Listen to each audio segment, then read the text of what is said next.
नमस्कार दोस्तों, वंदे मातरम, जय हिंद। Welcome back to our YouTube channel Dishu and this program that is अंतर्राष्ट्रीय आफ्टर अ लॉन्ग गैप। आज हम अपनी पहली यात्रा प्रारंभ करेंगे नेपाल से।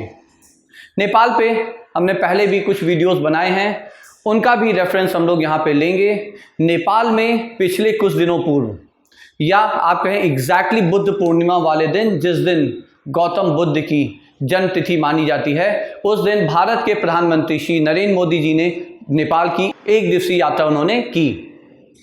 इस यात्रा में महत्वपूर्ण यह था कि वो काठमांडू नहीं गए। वो कहाँ गए? वो जाते हैं लुम्बिनी। यहाँ पे ये जानना भी बहुत महत्वपूर्ण है कि आज तक भारत का कोई भी प्रधानमंत्री गौतम बुद्ध के जन्म स्थान लुम्बिनी नहीं गया है। तो नरेंद्र मोदी जी पहले प्रधानमंत्री बने जो लुम्बिनी गए, भारत के प्रथम प्रधानमंत्री। लुम्बिनी क्यों गए और कैसे उन्होंने एक संदेश देने का प्रयास किया चाइना को? तो देखिए, लुम्बिनी में अब दो तीन चीजें आप समझिए। लुम्बिनी में चाइना ने एक इंटरनेशनल एयरपोर्ट नेपाल के लिए डेवलप किया है, जिसका कि उद्घाटन कुछ महीने पूर्व ही हुआ है।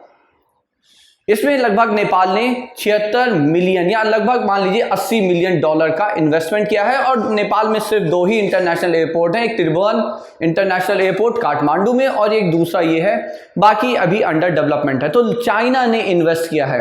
और इसी के साथ साथ आप ये भी जान लें कि चाइना ने एक दशक पूर्व ही एक प्रोजेक्ट दे रखा है नेपाल को, नेपाल की सरकार को, कि वो लुम्बिनी में $3 बिलियन का इन्वेस्टमेंट करके उसे एक इंटरनेशनल सिटी की तरह से डेवलप करेगा, जिसे कि केपी शर्मा ओली, जो आज के जो करंट प्राइम मिनिस्टर हैं, तत्कालीन प्रधानमंत्री हैं, जो आज के प्रधानमंत्री हैं शेर बहादुर देउबा, उनसे पहले के जो प्रधानमंत्री थे केपी शर्मा ओली, जो कि कम्युनिस्ट पार्टी ऑफ नेपाल के प्रधानमंत्री थे, उनके समय में इस प्रोजेक्ट पे आगे बढ़ने का प्रयास जरूर किया गया, लेकिन वो गति नहीं प्राप्त कर सके। और जैसे ही शेर बहादुर देउबा वापस आए, उन्होंने इस प्रोजेक्ट को हॉल्ट कर दिया। इस पे अभी कोई कार्य नहीं हुआ है, तो ये अभी भी पेंडिंग है।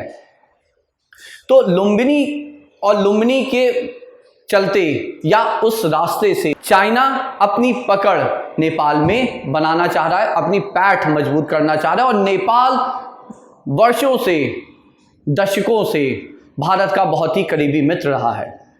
तो लुम्बिनी में प्रधानमंत्री क्यों थे? तो बुद्ध पूर्णिमा वाले दिन लुम्बिनी में प्रधानमंत्री मोदी थे, वहां पे भारत के प्रथम मोनास्ट्री का उद्घाटन करने, कहने के लिए वो India international centre for Buddhist culture and heritage है, उसका वो शिलान्यास करने गए थे। लेकिन वो वहां के बुद्धिस्ट मोनास्टिक जोन में आता है। और आप ये जान लें कि थाईलैंड, म्यांमार और बाकी ईस्ट एशियन नेशंस के साथ साथ कनाडा, यूएस, इन सब के भी मोनास्ट्रीज हैं लुम्बिनी में। भारत जहां पे बौद्ध धर्म एक तरह से स्थापित हुआ है, जहां पे उसका आरंभ होता है, जहां पे बौद्ध धर्म से संबंधित सब कुछ है, आपका कुशीनगर है, आपके बहुत सारे ऐसे स्थल हैं जहां पे बौद्ध धर्म या बौद्ध भिक्षु बहुत सारे आते हैं। वो बहुत ही प्रसिद्ध पर्यटन स्थल है। भारत की वहां पे एक भी मोनास्ट्री नहीं थी। प्रधानमंत्री स्वयं गए और उन्होंने संदेश कैसे दिया, देखिए समझिएगा। उन्होंने संदेश ऐसे दिया कि वो एयरपोर्ट का उन्होंने प्रयोग नहीं किया जिसको चाइना ने डेवलप किया था। वो हेलीकॉप्टर से चले और कहां से चले? कुशीनगर से चले, जहां पे गौतम बुद्ध ने अपनी अंतिम सांस ली। कुशीनगर से चले और लुम्बिनी वो हेलीकॉप्टर से गए। उन्होंने पहला संदेश तो ये दिया कि उन्होंने गौतम बुद्ध इंटरनेशनल एयरपोर्ट का प्रयोग नहीं किया। दूसरा, उस दिन यदि आप जो पिक्चर्स आई थी उसको ध्यान देंगे तो उन्होंने पीत वस्त्र पहने हुए थे, यानी कि हल्के पीले कलर के रंग के उन्होंने कपड़े पहने थे, जो माना जाता है कि अधिकतर जो मॉन्क हैं, बौद्ध भिक्षु हैं, वो पूजा करते वक्त पहनते हैं। और चाइना का जो रिएक्शन आया, चाइना का एग्जैक्ट रिएक्शन वहां पे यही था कि India is using its soft power to influence the neighbours. तो नेपाल में जो चाइना की बढ़ती घुसपैठ थी और जो उसका बढ़ता हुआ इन्फ्लुएंस था, उसको रोकने के लिए अंततोगत्वा नरेंद्र मोदी ने स्वयं कमान संभाली और वो लुम्बिनी एक दिन की यात्रा पे पहुंचे। और वहां पे उनके काउंटर पार्ट शेर बहादुर देउबा जी भी थे और उनके साथ उन्होंने कुछ वार्ता भी की और आगे भारत नेपाल संबंध है उस पर जो फ्यूचर में भविष्य में होने वाले जो भी डेवलपमेंट्स है उस पर चर्चा भी की। तो ये था लुम्बिनी का महत्वपूर्ण दौरा, जिसको कि जो इंटरनेशनल एक्सपर्ट्स हैं उसे बहुत इम्पॉर्टेंट समझ रहे हैं।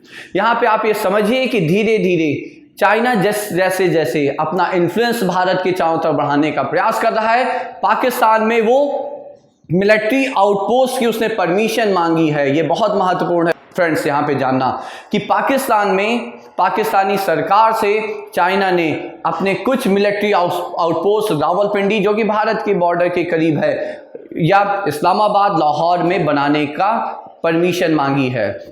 श्रीलंका में उनका बहुत बड़ा इन्वेस्टमेंट है ही है, बांग्लादेश में पोर्ट के डेवलपमेंट में उनका इन्वेस्टमेंट है ही है चाइना का। तो धीरे धीरे जो इन्फ्लुएंस था उसको अब देखिए कुछ रिवर्स हो रहा है। श्रीलंका में जो इतनी जबरदस्त क्राइसिस आई उसमें सबसे स्ट्रांगली जो खड़ा नेशन एक दिखा वो भारत दिखा।